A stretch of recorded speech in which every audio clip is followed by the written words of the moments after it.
Questions et réponses. Des enfants comme ça, vous prenez pas où? Monsieur Gédéon, s'il vous plaît, j'ai quelques questions à vous poser.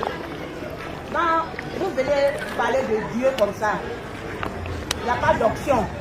Il n'y a pas d'option qui fait tomber les gens. Ou vraiment, on donne des huiles, ou on fait vendre du sel aux gens, comme les autres le font. Pourquoi? Vous ne le faites pas. Merci, sœur. Merci beaucoup. La question qu'elle a soulevée, c'est une question fondamentale. Et ça me fait sincèrement un pincement auquel je suis ému. Parce que ce que la soeur a dit là, c'est le résultat du travail qui a été fait par la religion. C'est comme un homme qui a son père propre à lui, il ne l'a jamais vu. Mais c'est l'ennemi de son père là, qui a mis son père en prison, qui a fait exiler son père, qui se fait passer pour son père. Et qui chaque jour lui dit, je suis ton papa. Je suis ton papa. Et tous les voisins sont habitués à ça, jusqu'à ce que l'enfant devienne grand. Et quand un jour, on vient dire à cet enfant-là, est-ce que tu sais que ton père était en prison, était exilé, était emprisonné quelque part par quelqu'un? Tout naturellement, quelle sera sa réaction? Il va dire, comment ça? Mon père est là. Puis, on lui dit que c'est lui qui est là, la même qui dit qu'il est ton père là. C'est lui qui a créé problème à ton père, puis il est dans le problème là-bas. Mais il vient d'être libéré. Le choc sera tellement violent que même il risque de commencer à faire palabre à sa propre mère. Qui est mon père au juste? Parce que ça laissera prévoir qu'il est un enfant bâtard. Ou on traiterait sa mère d'une femme qui n'est pas sérieuse. Or, sa mère n'a pas été le problème. C'est une femme honnête, sincère, sérieuse, fidèle à son mari. Mais il y a quelqu'un qui, par la méchanceté, par le mal, par la haine, a divisé la famille et a mis le père dans les problèmes alors que l'enfant était bébé. Alors, on va dire à l'enfant, c'est vrai, ce qu'on dit là, ça te choque, tu es fâché, ça te fait mal. Mais fais un effort. À tous ces gens qui sont en train de dire la première question, il faut répondre. Je suis un pédagogue. Quand une question est posée avant d'arriver à la réponse, les moindres détails la permettent d'ouvrir l'esprit de l'homme. Le plus important n'est pas de répondre à une question, mais l'essentiel c'est de se faire comprendre. C'est ça la démarche que je suis en train de suivre. Donc suivez jusqu'à la fin. Alors qu'est-ce qu'il faut faire?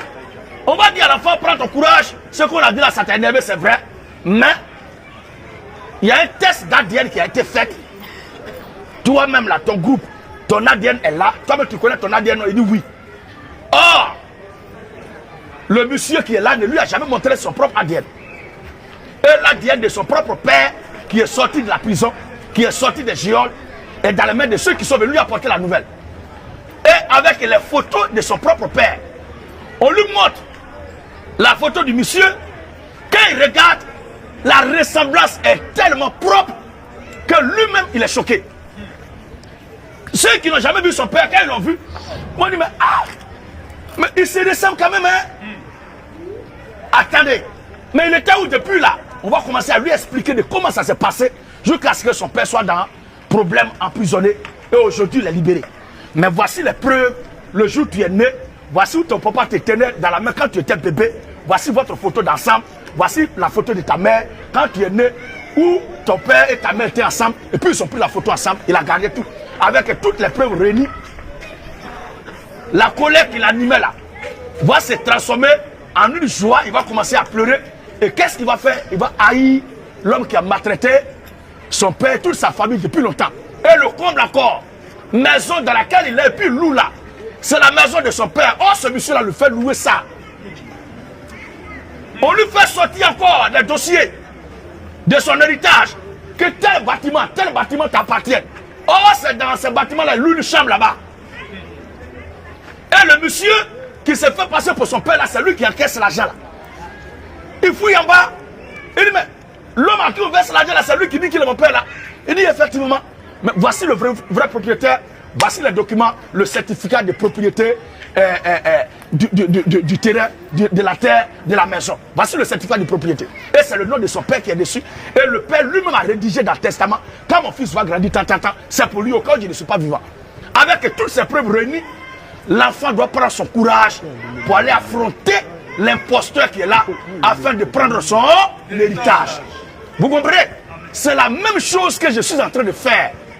Je suis à l'image de cet enfant-là que la religion a pris et a fait croire que ce qui était prêché là-bas était Dieu, était Jésus-Christ. Et ce qui était pratiqué dans la religion était les recommandations du Seigneur Jésus-Christ. Mais avec le temps, le Saint-Esprit m'a fait grâce. Le Seigneur Jésus-Christ m'a fait grâce. Et il m'a ouvert l'esprit en utilisant un serviteur de Dieu qui n'est pas un être invisible, mais un homme comme moi. Il n'est plus aujourd'hui. Il a connu un père spirituel. Et qui m'a dit, la voie dans laquelle tes parents t'ont accouché, nos aïeux nous ont accouchés là. La voie de la religion n'était pas la vérité. Mais voici la vérité qui est là. Avec le temps, lui-même n'est plus là, mais l'Esprit de Dieu m'est venu en aide au fil du temps et a ouvert mon esprit davantage sur beaucoup de choses sur lesquelles il n'a pas eu le temps de m'enseigner et il est parti. Mais l'Esprit de Christ est toujours le même. Amen. Il ne change pas. Amen. Alors après m'avoir ouvert l'esprit sur toutes ces choses-là, je sors aujourd'hui pour vous exposer le danger, l'état, le mensonge, la déviation, l'illusion qui est vendu, qui est prêché, qui est enseigné dans nos communautés aujourd'hui comme étant la vérité, alors que c'est du mensonge. Ce que tu as fait comme constat, que quand tu viens à mes campagnes d'évangélisation, il n'y a pas onction, il n'y a pas vente d'huile, il n'y a pas vente de sel. Les gens ne tombent pas seuls. Tout dépend de ce qu'ils te font croire au sujet de l'onction. C'est dans la religion on a fait croire que quand il y a onction, si un serviteur de Dieu, c'est dans la religion ils ont fait croire que quand l'onction accompagne un serviteur de Dieu, les gens doivent tomber autour de lui. Ils doivent vendre huile, ils doivent vendre olive, ils doivent vendre, comment on appelle ça, sel, ils doivent vendre bonbons, ils doivent vendre eau. Mais dans la Bible là, est-ce que tu peux m'accorder quand même de te lire quelques textes des serviteurs de Dieu qui étaient baptisés de l'onction de Dieu et de comment Dieu les conduisait? Si tu le permets. On va lire le cas d'Élie le Tishbite. Alléluia!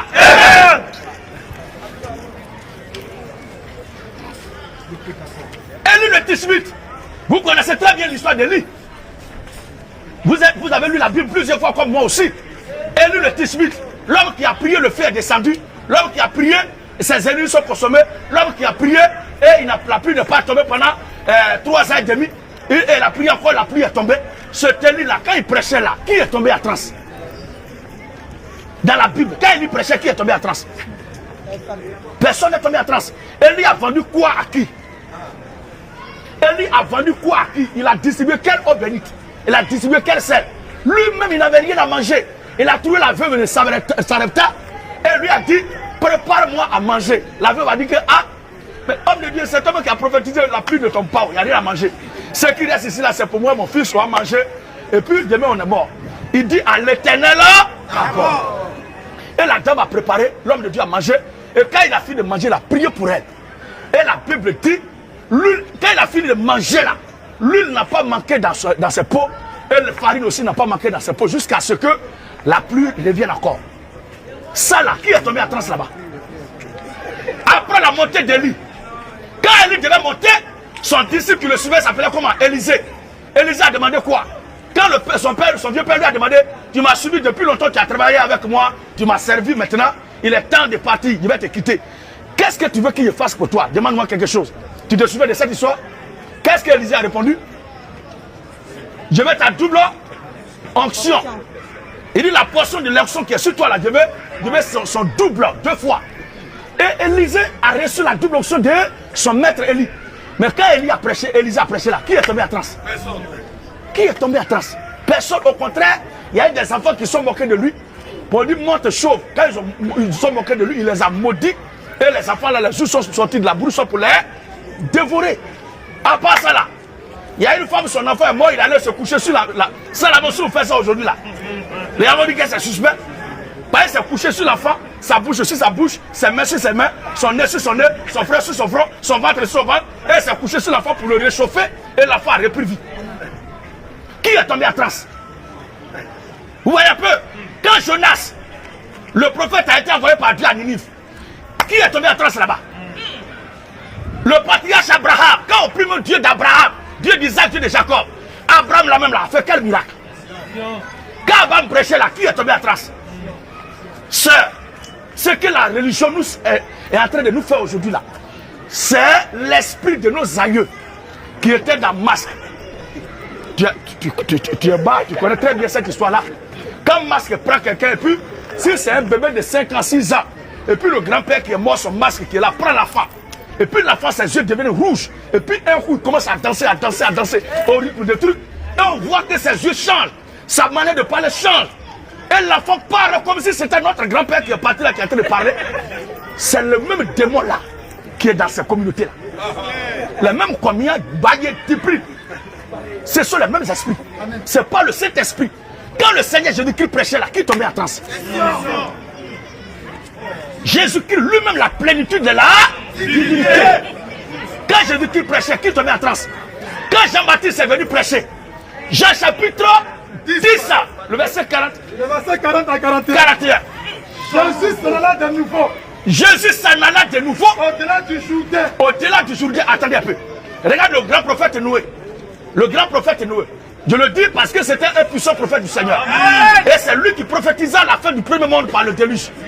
Noé a fait quel miracle, Seba? Noé a dit, repartez-vous car dans peu de temps, la terre sera inondée, montez dans le bateau, dans l'âge qui est en train de fabriquer. Le seul miracle qui a été accompli par Dieu à travers Noé était que le déluge est descendu. Et c'est à quel moment? C'est pendant qu'il prêchait? C'est à la fin, quand il est monté dans le bateau, là, Dieu a fermé la clé. Il a fermé avec la clé, il est monté. Noé a fini de prêcher, et puis ce que Noé a dit là, est confirmé.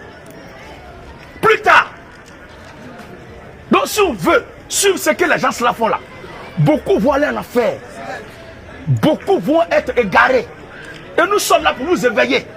Si vous voyez les gens qui parlent et puis les gens tombent en transe là. Sœur, dis-moi un peu. Quand toi tu trouves un arbre fruitier là, dès que tu arrives en même temps là, dès que l'arbre te voit en même temps là, les fruits tombent d'eux-mêmes pour te servir. Non, entre nous. Dès qu'on voit un arbre fruitier, en même temps que les gens arrivent en bas, en même temps, l'arbre lui commence à servir les gens. Non, mais c'est toi qui as besoin. Si c'est du fruit, tu as besoin, tu dois chercher à savoir la saison de la production des fruits. Si c'est les feuilles tu veux, si c'est l'écorce tu veux, c'est la même chose. Ou bien, qui peut dire que dans la vie où nous sommes là, dès qu'un médecin passe au cardiaque, en même temps, tout le monde est guéri. Dès qu'un chirurgien passe, en même temps, tout le monde est opéré. Est-ce que c'est comme ça se fait? Ce n'est pas comme ça. Ça dit, si les choses naturelles n'acceptent pas ça, ce n'est pas le spirituel qui doit accepter. Parce que la Bible dit que ta volonté soit faite sur la terre comme elle était au ciel. Donc si la terre ne respecte pas ça, c'est que ça n'a jamais été comme ça au ciel. Donc ce qu'ils font là, c'est le diable qui fait ça. C'est le malin.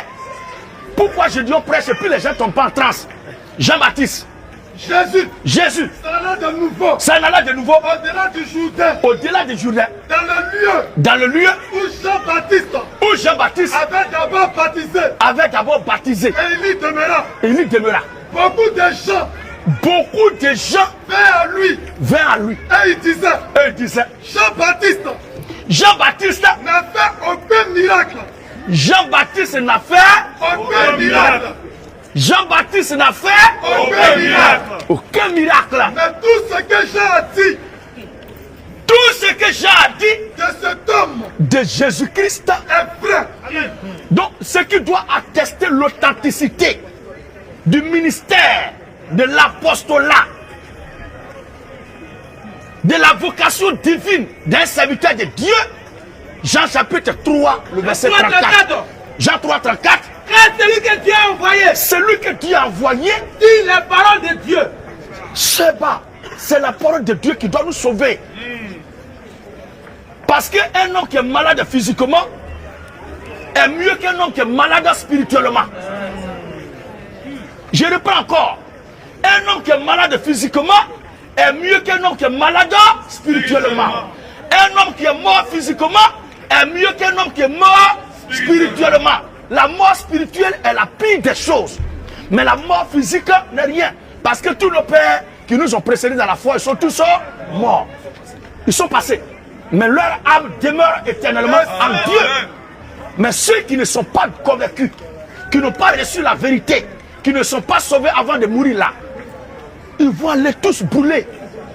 Regardez ce que la Bible dit. Car celui que Dieu envoie, Dis les paroles de Dieu. dit les paroles de Dieu. Parce que Dieu Ne lui donne pas l'esprit avec mesure. Dieu ne lui donne pas l'esprit avec Mesure. Dieu ne lui donne pas l'esprit avec Mesure. Donc celui que Dieu envoie doit dire les paroles de Votre souci doit être qu'est-ce que votre frère Gédéon prêche de la parole du Seigneur. Est-ce que quand Gédéon prêche là, ce qu'il dit est en conformité avec la doctrine du Seigneur Jésus-Christ? Parce que c'est ça qui doit nous juger. Sinon, si c'est pas ça l'affaire des miracles là, 2 Thessaloniciens chapitre 2, le verset 9 à 12. Écoute ce passage et je vais tirer la conclusion. 2 Thessaloniciens 2, Oui. le verset 9 à 12. Hein. L'apparition de cet impie, L'impie, l'antéchrist, le serviteur du diable en personne. De la même façon que Jésus-Christ est Dieu fait et chair. Quand Satan va se manifester en chair, la Bible dit, l'apparition de cet impie l'apparition de cet impie se fera par par la puissance de Satan, la puissance de Satan. avec toutes sortes de miracles. Seba, est-ce que tu entends ça? Avec toutes sortes de... De miracles. Attendez. Donc, bon, si Satan doit faire miracle, enfant de Dieu aussi doit faire miracle, maintenant, comment on doit faire la part des choses? Comment on doit reconnaître enfant de Dieu et enfant du diable? Question. Donc, la seule chose qui manque là, ça va sortir. L'apparition de cet impie se fera par la puissance de Satan, Eh. avec toutes sortes de miracles, Avec toutes sortes de miracles, de signes de signes et de prodiges mensongers. et de prodiges. Mensongers. Donc, il y a les miracles et des prodiges qui sont Mensongers. quel que soit le feu qu'un homme va faire tomber du ciel, le spectacle, les phénomènes qu'il va créer, les spectacles qu'il va créer, si ce qu'il prêche n'est pas la doctrine de Christ, c'est le diable qui est là. Amen. Et cela se fait de nos jours. Sous nos yeux, c'est ce que tu as plusieurs fois vu. Et tu as vu le contraire en ton frère Gédéon. Et puis tu es venu poser la question ce soir. Donc retiens bien la réponse. Alors la Bible dit, Avec toutes sortes de miracles, avec tout ça de miracles, de signes et et de prodiges mensongers, des prodiges mensongers, et avec toutes les séductions de l'iniquité. avec toutes les séductions des... L'iniquité. Ils vendent biscuits, ils vendent lait, ils distribuent tant, ils distribuent du riz, ils distribuent tant pour séduire les gens. Moi, je n'ai pas le temps pour séduire quelqu'un. Ce que je fais là, si c'est de Dieu, c'est le plus important. Et je suis sûr et certain que ce que je prêche est la vérité de Dieu. Maintenant, affaire de sac de riz, entre nous, si un frère a un souci et qu'on se connaît bien, on peut s'aider. Tout naturellement, ça se fait. On n'a pas besoin d'être chrétien pour ça. D'ailleurs, même chez nous, à l'ouest, on est hospitalier. Tu connais bien cette histoire-là. L'étranger, le visiteur est mieux traité. Si l'étranger qui est là, le visiteur n'a pas encore mangé, la vieille ne peut pas te servir à manger. Donc, toi-même, tu sais ça. Donc, on n'a pas besoin de dire je suis pasteur, je suis prophète pour faire ça. Si c'est pour ça que la Bible a venu en Afrique ici, ça veut dire que nous, on était des animaux. Et qu'on était sans conscience, on était sans sentiment humain. Donc, la Bible vient pour faire de nous des humains. C'est faux. Nous étions très bien des humains. Et la coutume, les traditions, l'éducation africaine même, nous rapproche encore plus de la parole de Dieu par rapport à l'occidentalisme. Ceux qui sont allés à l'école avec tous les diplômes aujourd'hui, conclusion, qu'est-ce qu'ils font? Ils disent qu'homme peut aller avec un homme. Femme peut aller avec une femme. Est-ce qu'au village, tu as une fois vu un chef de village qui a développé ça? Jamais. Ce ne sont pas ceux qui sont allés à l'école là qui sont devenus bêtes comme ça.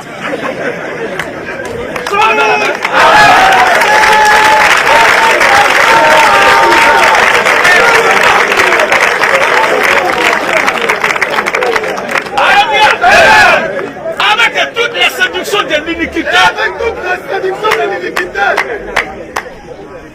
avec toutes les séductions de l'iniquité, Pour ceux qui périssent. pour ceux qui périssent, Parce qu'ils n'ont pas reçu l'amour de la vérité pour être sauvés. ils n'ont pas reçu quoi? L'amour de la vérité. Et ils ont cherché les tomber en transe, les lotus, vendre de pochettes, ils ont cherché vendre de pochettes, ils ont cherché vendre d'eau, ils ont cherché tomber en transe, ils ont cherché onction, ils ont cherché huile. c'est ce qui les a pris dans leur filet et qui les a carrés. Parce que la Bible dit, Parce qu'ils n'ont pas reçu l'amour de la vérité. ils n'ont pas reçu l'amour de la Vérité. Pourquoi? Pour être sauvés. Donc qu'est-ce qui doit nous sauver? L'amour de la vérité. Qu'est-ce que c'est la vérité? Jean 17, le verset 17, et Jean 14, le verset 6. Les deux passages.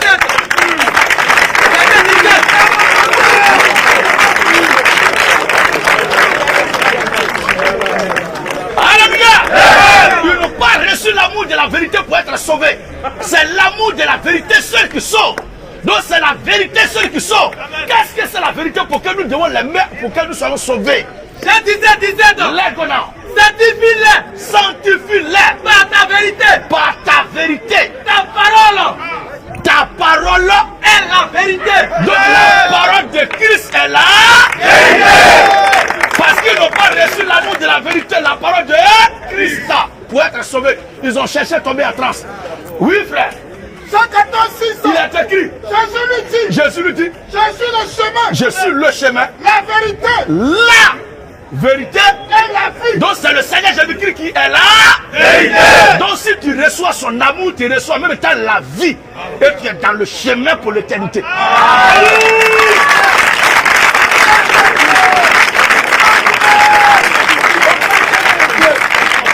Aujourd'hui même où je suis là, je peux avoir mot de tête, je peux avoir palu, ne pas être guéri de ça.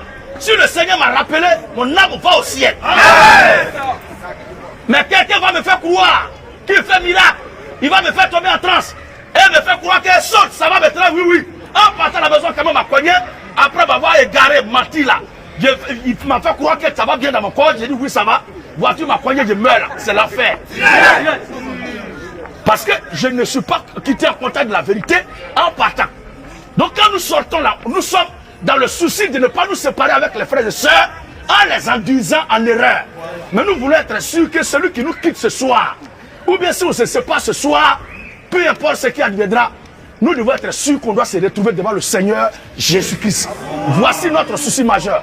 Alléluia! Alors ils n'ont pas reçu l'amour de la vérité. Et avec toutes les séductions de l'iniquité, pour ceux qui périssent, Pour ceux qui périssent, parce qu'ils n'ont pas reçu l'amour de la vérité pour être sauvés. donc ceux qui cherchent ce que tu dis là, la Bible dit c'est ceux qui périssent, c'est ceux qui sont nés pour périr, qui recherchent ça. Mais ceux qui sont nés pour être sauvés, recherchent l'amour de la Vérité. Aussi, Dieu leur envoie. Voilà. Voilà. Parce que eux, au départ, c'est pas la vérité qui les intéressait. Ils veulent tomber à transe, ils cherchent onction, ils cherchent pouvoir. Il n'y a pas de drap. La Bible dit qu'il a soit fait selon ta foi. Selon ta foi. La Bible dit aussi Dieu leur envoie Dieu leur envoie. une puissance d'égarement. Qui envoie ça, soeur? C'est Dieu lui-même. Parce que c'est comme quelqu'un te dit, ça là c'est pas bon, ça là c'est pas bon. On te parle jusqu'à puis tu ne peux pas écouter. À la fin on dit quoi? Faut faire. Faut faire. On te dit quoi? Fais. C'est ça que Dieu fait. Dieu leur envoie une puissance. Aussi, Dieu leur envoie une puissance Dieu leur envoie d'égarement une puissance d'égarement. pour qu'ils croient au mensonge. C'est Dieu lui-même. Afin que tous ceux qui n'ont pas cru à la vérité, qui n'ont pas cru à la vérité. Oh, il faut croire à la Vérité. La vérité, c'est le Seigneur Jésus-Christ. Sa parole, il faut la croire. Afin que ceux qui n'ont pas cru à la vérité, mais qui ont pris plaisir mais qui ont pris plaisir à l'injustice, au mensonge, soient condamnés. soient condamnés. Donc, c'est ceux qui sont nés pour être condamnés qui recherchent et qui font ce que tu as dit ce soir-là. Mais comme Dieu t'aime, tu es sa fille, il t'a orienté. Dès aujourd'hui, la vérité que tu cherches là, ça est dans tes mains. La bonne voie que tu cherches là, ça est dans tes mains. Tout dépend de toi maintenant. Que Dieu soit avec toi.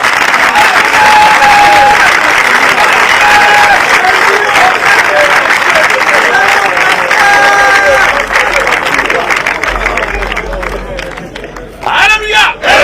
Pendant ce temps, le Saint-Esprit, il peut accorder aussi le ministère à un serviteur qui est accompagné d'onction pour opérer les miracles et les signes.